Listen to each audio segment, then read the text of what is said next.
Good morning students. आज आपकी class 10th में मैं आपको पाठ पढ़ाता हूँ जैव प्रक्रम। अलग अलग जो पब्लिशर की किताबें हैं उनमें पाठों के नाम थोड़े अलग अलग हैं। कहीं जीवन की प्रक्रियाएं लिखा हुआ है तो कहीं जैव प्रक्रम है, तो इसलिए हमें कंफ्यूज नहीं होना है, एक ही बात है। इस पाठ के कुछ वीडियोस मैं आपको पहले ही भेज चुका हूँ और आशा करता हूँ कि वो वीडियोस आपको समझ में आ रहे होंगे। और अगर नहीं आती है कोई बात समझ में तो आप मुझसे, जब आपकी कक्षा का समय होता है तो आप मुझसे उन प्रश्नों को आंसर पूछ सकते हैं, मैं आपको अच्छे से समझाऊंगा। या अगर आप वीडियो के माध्यम से ही समझना चाहते हैं तो प्रश्न को लिख दीजिए कि सर इन्हें अगली क्लास में आप वीडियो में ही मुझे समझाइएगा, तो मैं वीडियो के माध्यम से बोर्ड पर भी उन्हें आपको समझा दूंगा। कोई आंकिक प्रश्न है किसी प्रकार का, फिजिक्स का, केमिस्ट्री का या बायो से संबंधित कोई प्रश्न है, अगर आप वीडियो से ही समझना चाहते हैं तो आप मुझे बता सकते हैं, मैं अगली क्लास की वीडियो में वो आपको समझा दूंगा। चलिए बच्चों, इसमें हम पाचन के विषय में पढ़ रहे थे। पहले मैंने मुख गुहा में बताया क्या क्या होता है। ग्रसनी के बाद भोजन आपका आमाशय में जाता है। आमाशय में कौन कौन से एंजाइम निकलते हैं, वहाँ कौन कौन सी क्रियाएं होती हैं, इनके बारे में बताया। फिर मैंने बताया कि आमाशय के बाद भोजन छोटी आंत में जाता है और छोटी आंत के जो अगले हिस्से में जो क्रियाएं होती हैं वो मैंने आपको बताई। अब छोटी आंत का जो बाकी हिस्सा है उसमें कौन कौन से एंजाइम होते हैं आंतररस में, और वहाँ कौन कौन सी क्रियाएं होती हैं, आओ इनका अध्ययन करते हैं और फिर इनको अच्छे से याद कर लेंगे। तो सबसे पहले जो आधा पचा हुआ भोजन है वो शेषांत्र में आता है, छोटी आंत के शेष भाग में। यहाँ पर जो पहला एंजाइम है वह है सुक्रेज। सुक्रेज क्या करता है, सुक्रोज को फ्रक्टोज प्लस ग्लूकोज में बदल देता है। ये सुक्रोज वही है चीनी। मैंने कहा चीनी क्या है, कार्बोहाइड्रेट है। तो जो हमारा भोजन जिसमें कार्बोहाइड्रेट के बड़े बड़े अणु होते हैं, जैसे मंड है, स्टार्च है, ये सब कार्बोहाइड्रेट के बड़े अणु हैं। तो ये छोटी आंत के अगले हिस्से में या मुंह से ही कार्बोहाइड्रेट का पाचन तो मुख से ही शुरू हो जाता है, मुख गुहा से ही शुरू हो जाता है। तो आते आते ये सुक्रोज में बदल जाता है। सुक्रोज के बाद यहाँ पर छोटी आंत में सुक्रेज एंजाइम से ये फ्रक्टोज और ग्लूकोज में बदल जाता है। तो आपका मुख्य भोजन क्या है, ग्लूकोज। फ्रक्टोज भी आपको एनर्जी देता है, ऐसी बात नहीं, पर ग्लूकोज आपका मुख्य भोजन है। तो यहाँ पर हमें ग्लूकोज आकर मिल जाता है, ठीक है। इसके बाद जो लैक्टेज एंजाइम है वो लैक्टोज और सुक्रोज दोनों का फार्मूला सेम है, लेकिन जो इनकी आणविक संरचनाएं हैं, जो अणुओं की संरचनाएं हैं वो अलग अलग है। ये भी हमें ग्लूकोज और गैलेक्टोज देता है, ये भी बहुत इंपॉर्टेंट है हमारे लिए, और ये भी दोनों ही हमें चाहिए। इसके बाद लाइपेज एंजाइम, जैसे शुरू वाले भाग में भी लाइपेज एंजाइम ने वसा को वसीयम प्लस ग्लिसरॉल में परिवर्तित कर दिया था। इसके बाद इरेप्सिन क्या करता है, प्रोटीन का पूर्ण रूप से पाचन कर देता है। इसके बाद न्यूक्लियस क्या होता है, न्यूक्लिक अम्लों का पाचन करता है। तो इस प्रकार बच्चों छोटी आंत में पाचन समाप्त हो जाता है। अब इस प्रकार जो पचा हुआ भोजन होता है छोटी आंत में ही, इसको अवशोषित भी होना है। छोटी आंत ही इस पचे हुए भोजन को अवशोषित भी करती है। कैसे, छोटी आंत में धागे के समान संरचनाएं होती हैं, उंगली के समान संरचनाएं होती हैं। उंगली की जो समान संरचनाएं होती हैं उन्हें हम विली या विलाई कहते हैं। कहीं कहीं पर विली लिखा होता है, इसकी स्पेलिंग है VLLI, कहीं इनको विलाई भी कहते हैं। तो छोटी आंत में बाल के समान कह दो या उंगली के समान कह दो संरचनाएं होती हैं जिन्हें विलाई या विली कहते हैं, और ये छोटी आंत के पृष्ठ क्षेत्रफल को बढ़ा देती है, यानी अवशोषण का जो क्षेत्र है वो बढ़ जाता है ताकि भोजन आसानी से अवशोषित हो जाए। तो इस प्रकार जो भोजन अवशोषित होता है छोटी आंत में वो रुधिर में घुलकर कोशिकाओं में पहुंच जाता है, और कोशिकाओं में फिर श्वसन क्रिया में उसका दहन होता है और फिर हमें ऊर्जा मिलती है। तो यहाँ हमने बच्चों शेषांत्र में कौन कौन सी क्रियाएं होती हैं अच्छे से एक बार देख लीजिए, इनका एक स्क्रीनशॉट ले लीजिए और आपको फिर ये अच्छे से समझ में आ जाएगी। स्क्रीनशॉट लेने के बाद उसे कॉपी पर आप नोट कर लें। इस प्रकार फिर जब ये शेषांत से आपका पाचन हो जाएगा, इसके बाद फिर जो हमारा भोजन है वो बड़ी आंत में पहुंचता है। कहाँ पहुंचता है? बड़ी आंत में।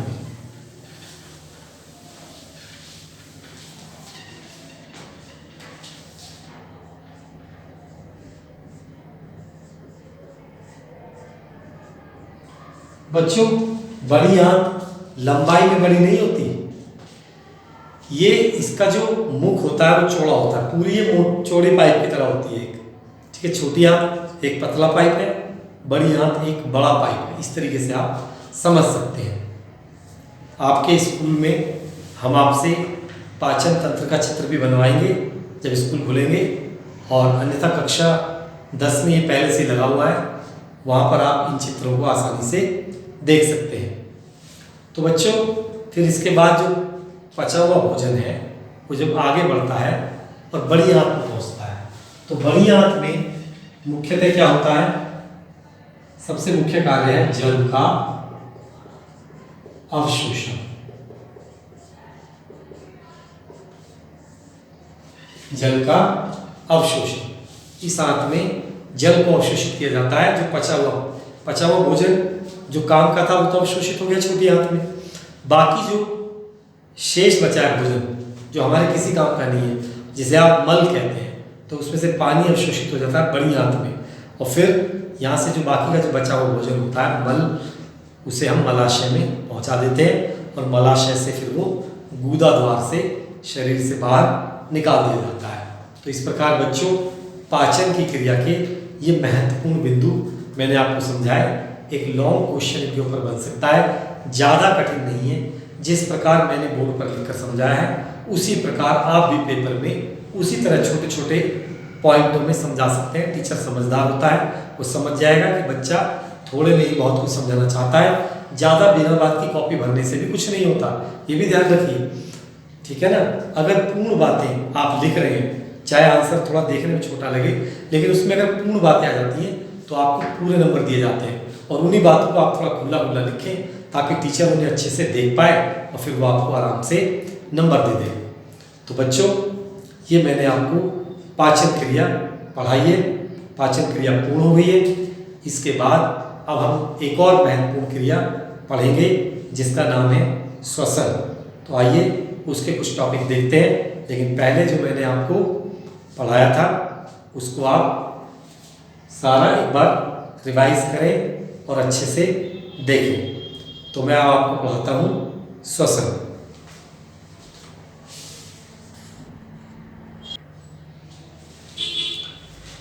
तो बच्चों, पाचन के बाद अब हम पढ़ते हैं श्वसन। पाचन में आपने ये जाना कि जंतु भोजन को अपने शरीर के अंदर ले लेता है, फिर उसमें बहुत सारी क्रियाएं होती हैं, भोजन का पाचन हो जाता है। अब ये जो पचा हुआ भोजन है, आप जानते हो हमें ऊर्जा देता है।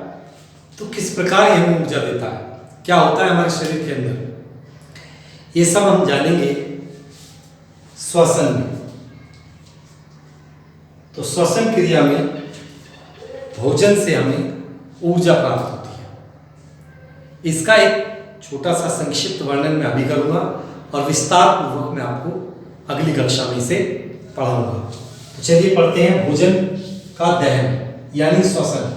श्वसन को आमतौर पर हम लोग सोचते हैं कि वायु को लेना नाक के द्वारा और बाहर निकालना, यही श्वसन है। नहीं बच्चों, ये अपूर्ण है। श्वसन का पूर्ण अर्थ है कि जो आपने सांस के द्वारा जो ऑक्सीजन ली है, उस ऑक्सीजन से जो भोजन का दहन होता है हमारे शरीर में, वो है श्वसन क्रिया। तो श्वसन क्रिया में मुख्यतः क्या होता है, भोजन का दहन होता है। श्वसन के लिए जो मुख्य अंग है वो नासाद्वार है, 2 नासाद्वार होते हैं आपकी। फिर नासा गुहा है, ये अंदर तक नासा गुहा हो गई। फिर ग्रसनी है, ये ग्रसनी जुड़ी होती है नासा गुहा से। फिर ग्रसनी के बाद श्वास नली है, ग्रसनी 2 श्वास नलियों में टूट जाती है। श्वास नली फिर जुड़ी होती है फेफड़ों से। तो ये तो था ऑक्सीजन लेने के लिए जो अंग है और CO2 बाहर निकालने के लिए जो अंग है। वैसे श्वसन को हम 3 भागों में बांटते हैं, बाह्य श्वसन, गैसीय विनिमय और कोशिकीय श्वसन। बच्चों, जो बाह्य श्वसन होता है उसमें O2 को फेफड़ों द्वारा लिया जाता है। ऑक्सीजन हम लेते हैं, जब हम सांस लेते हैं तो हम ऑक्सीजन लेते हैं, तो इसे कहते हैं अंतः श्वसन या निःश्वसन। ठीक है। इसके बाद जो CO2 है इसको फेफड़ों से बाहर निकाल देते हैं, उसे कहते हैं उच्छ्वसन या निःश्वसन। और इन दोनों क्रियाओं को जो मिलाकर बनता है, इन दोनों, उसे कहते हैं श्वासोच्छ्वास। क्या कहते हैं उसे हम? श्वासोच्छ्वास। ये जो श्वसन यानी सांस जो हम लेते हैं और छोड़ते हैं, 1 मिनट में 15 से 18 बार करते हैं। कुछ बुक में हो सकता है 12 से 15 बार दिया हो, कुछ में 15 से 18 बार दिया है, वो सब बुक के ऊपर है। लेकिन जब हम कोई मेहनत का काम कर रहे होते हैं, दौड़ रहे होते हैं, जल्दी जल्दी कोई काम कर रहे होते हैं, तो ये श्वसन की दर बढ़ जाती है। क्यों? क्योंकि जब आप जल्दी जल्दी काम करेंगे तो आपको जल्दी जल्दी ऊर्जा चाहिए। जल्दी जल्दी ऊर्जा चाहिए तो भोजन की दर, भोजन के जो दहन की दर है, जो जलने की दर है, वो बढ़ेगी। जब वो बढ़ेगी तो आपको ज़्यादा ऑक्सीजन चाहिए। ज़्यादा ऑक्सीजन चाहिए तो आप फिर तेजी से सांस लेंगे और छोड़ेंगे। तो ये हमने आपको बाह्य श्वसन के बारे में बताया। अब गैसीय विनिमय क्या है? फेफड़ों में जो ऑक्सीजन आती है सांस लेने से, वो कोशिकाओं तक पहुंचाई जाती है। कौन पहुंचाता है? रुधिर।